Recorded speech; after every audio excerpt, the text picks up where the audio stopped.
বাহরাইনে যাত্রীদের জন্য Gulf air ঘোষণা করেছে বিশেষ সুবিধা। কুয়েত শ্রমিকদের জন্য নতুন আবাসন শহর তৈরির ঘোষণা। ওমানি রিয়ালকে নিয়ে ব্যঙ্গ করে আইনের মুখোমুখি হয়েছেন এক প্রবাসী শ্রমিক।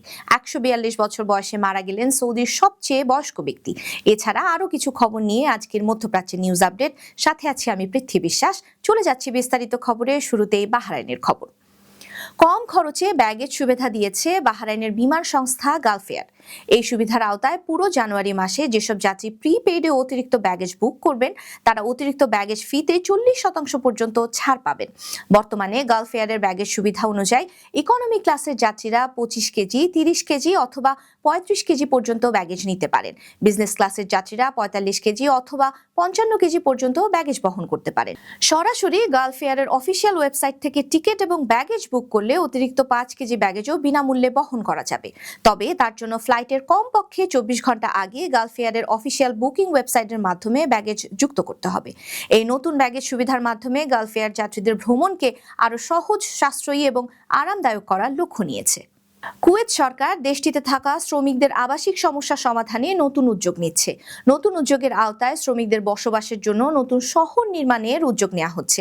দেশটির প্রথম উপপ্রধানমন্ত্রী এবং গৃহমন্ত্রী শেখ ফাহাদ ইউসুফ সৌদ আল সাবাহ এই তথ্য জানিয়েছেন, যার খবর দিয়েছে আরব টাইমস।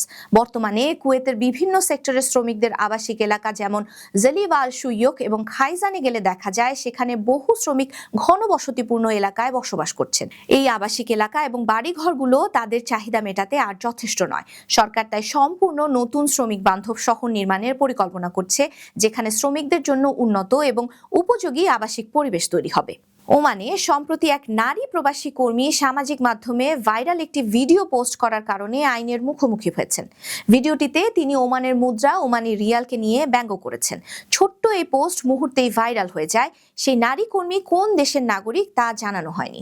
ওমানি কর্তৃপক্ষ এটিকে সরাসরি দেশের মুদ্রা এবং জাতীয় সম্মানের প্রতি অসম্মান হিসেবে মনে করছে। রয়্যাল ওমান পুলিশ জানিয়েছে, সোশ্যাল মিডিয়ায় দেশের মুদ্রা বা জাতীয় প্রতীক নিয়ে অবমাননামূলক কোনো আচরণ আইনত অপরাধ। এই নিয়মের কারণে ভিডিও পোস্ট করা সেই নারীকে আইনের আওতায় আনা হয়েছে এবং তদন্ত এখনো চলছে। ওমানে আইন স্পষ্টভাবে বলে, দেশের মুদ্রা বা জাতীয় প্রতীককে অবমাননা করা হলে কঠোর শাস্তি পেতে হবে। তাই শুধু পোস্ট করলেই নয়, সোশ্যাল মিডিয়ায় এসব বিষয়ে সতর্ক থাকা প্রত্যেক নাগরিক এবং প্রবাসীর দায়িত্ব। সংযুক্ত আরব আমিরাতের অন্যতম বড় ব্যাংক এমিরেটস এনবিডি এক সতর্ক বার্তায় জানিয়েছে, জনপ্রিয় মেসেজিং অ্যাপ হোয়াটসঅ্যাপে ভয়ঙ্কর zero day voice call hacking আক্রমণ হচ্ছে। হোয়াটসঅ্যাপের একটি সফটওয়্যার জনিত দুর্বলতা ব্যবহার করে হ্যাকাররা ভয়েস কলের মাধ্যমেই স্মার্টফোন হ্যাক করতে পারছে। সবচেয়ে উদ্বেগের বিষয় হলো, এই হামলা কল রিসিভ না করেও হতে পারে। শুধুমাত্র একটি অপরিচিত নম্বর থেকে আসা হোয়াটসঅ্যাপে ভয়েস কলের মাধ্যমে ব্যবহারকারীর ফোন ঝুঁকিতে পড়তে পারে। স্ক্যাম থেকে রক্ষা পেতে হোয়াটসঅ্যাপে অবশ্যই 2 স্টেপ ভেরিফিকেশন চালু করতে হবে। অপরিচিত নম্বর থেকে আসা কল ব্লক বা সাইলেন্ট করে রাখতে হবে। কোনো অবস্থাতেই ওটিপি, পিন, পাসওয়ার্ড বা ব্যক্তিগত তথ্য কারো সাথে শেয়ার করা যাবে না। সন্দেহজনক কল বা কার্যকলাপ দেখা গেলে তাৎক্ষণিকভাবে ব্যাংক বা সংশ্লিষ্ট কর্তৃপক্ষকে জানাতে হবে।